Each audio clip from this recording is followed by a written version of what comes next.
जीत fix. लोग तुम्हारी चिता की आखिरी लकड़ी के जलने तक का वेट करेंगे और जब वो आखिरी लकड़ी भी जल करके बुझ जाएगी तब तुम्हारा भाई, बेटा, दोस्त ये सब अनंत समय के लिए तुम्हें शमशान में छोड़कर तुम्हारी अगली यात्रा के लिए अलविदा बोलकर छोड़कर वापस अपने घरों में लौट जाएंगे। कुछ दिन तो तुम उनके बीच जिंदा रहोगे कि अच्छा इंसान था, थोड़े दिन और जी लेता, और फिर समय के भंवर में वो तुम्हें कहीं पीछे छोड़कर आगे निकल पड़ेंगे। वो तुम्हारा वापस आने का वेट नहीं करेंगे क्योंकि उनको पता होगा कि जो एक बार चला गया वो वापस नहीं आता, तो वेट करने से क्या फायदा।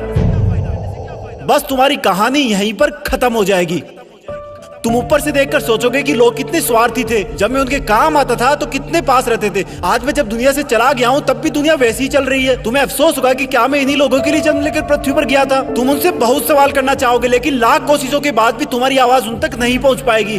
तुम वापस आकर फिर से दोबारा जिंदगी जीना चाहोगे क्योंकि तुम्हें जिंदगी जीने का मतलब तब समझ में आ चुका होगा। तुम्हें महसूस होगा कि तब तुम अपनी लाइफ में अपने आसपास के माहौल में खुद को कितना भूल गए थे। तुम्हें जवाब मिल चुका होगा कि क्यों तुम अपने सपने पूरे नहीं कर पाए, क्यों तुम अपने सपनों की गाड़ी नहीं खरीद पाए, क्यों तुम अपने सपनों का घर नहीं बना पाए, क्यों तुम अपने बच्चों को अच्छी शिक्षा नहीं दे पाए, क्यों तुम अपना करोड़ों का बिजनेस खड़ा नहीं कर पाए, क्यों तुम्हारे सपने सिर्फ सपने बन के रह गए। तुम्हें सबसे बड़ी सीख ये मिल चुकी होगी कि अगर अगले जन्म में कुछ भी ना कर पाया ना तो कम से कम टाइम वेस्ट नहीं करूंगा। तुम चाहोगे कि काश 2 मिनट, सिर्फ 2 मिनट और मिल जाए तो हिस्ट्री में जाकर अपने बेटे के साथ खेल सकूं, अपनी बेटी की शादी किसी और के साथ करा सकूं, अपनी माँ से अपनी गलतियों की माफी मांग सकूं, अपने पापा के सहारे की लकड़ी की जगह अपने हाथ से सहारा दे सकूं। तब तुम्हें लगेगा कि उस वक्त मेरे पास 24 घंटे थे, 52 हफ्ते थे, कई दशक थे, लेकिन मैंने कितना टाइम वेस्ट किया। माँ जगाते जगाते थक जाती थी लेकिन तुम रात को देर तक पढ़ने के बहाने से सुबह 8 बजे तक सोते रहते थे, जबकि असलियत यह थी कि तुम चैटिंग करते रहते थे, अपनी फोटोज को एडिट करके अपने आप को स्मार्ट दिखाते थे, गंदे वीडियो देखते थे। कितना टाइम वेस्ट करते थे तुम।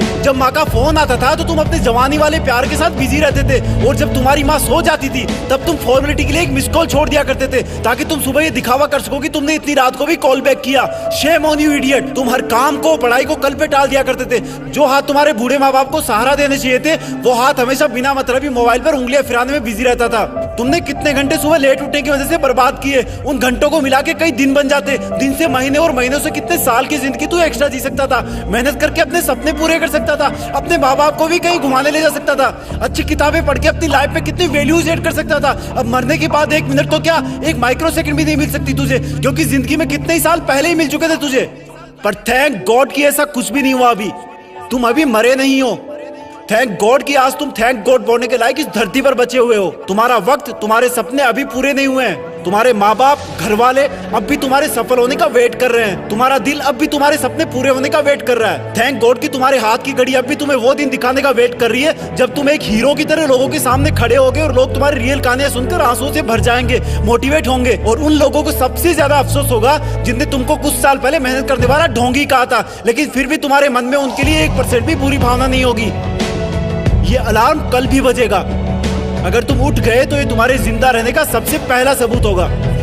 अगर तुम अलार्म बजने से भी पहले उठकर अलार्म को बंद करके अपने काम पर लग गए तो ये तुम्हारे सफल होने का सबसे बड़ा सबूत होगा। और अगर अब भी तुम डेली 12 घंटे सोओगे तो तुम्हारी आधी लाइफ तुम मरे हुए के समान जियोगे क्योंकि सोता हुआ और मरा हुआ इंसान इस दुनिया में नहीं रहता। तुम्हारा आउटपुट एब्सोल्यूट 0 रहता है। अगर तुम डेली 8 घंटे सोओगे तो तुम्हारी 1/3 लाइफ ऐसे ही खत्म हो जाएगी और अगर डेली तुम 6 घंटे सोओगे तो तुम्हारी 1/4 लाइफ ऐसे ही गुजर जाएगी। अरे कई महान लोग तो सिर्फ 4 घंटे सोया करते थे। रात को सोकर सुबह उठने का मतलब है कि हम में और मौत में 1 दिन का फासला और कम हो गया है। इससे पहले कि मौत तुम्हारे पास पहुंचे तुम अपनी मंजिल तक पहुंच जाओ। अपनी कहानी लिख दो। जो लाइफ में करना चाहते हो वो कर लो, पर कम से कम सुबह जल्दी उठना सीख लो क्योंकि तुम ज्यादा जीने के लिए अपनी उम्र नहीं घटा सकते। सिर्फ और सिर्फ बची हुई जिंदगी में टाइम मैनेज करके अपना टाइम बढ़ा सकते हो। तुम्हें करना होगा, तुम कर सकते हो। You can do it, you can manage your time. तुम्हें बाद में पछताने से पहले अभी अपने टाइम को सही ढंग से यूज करना होगा। जय हिंद।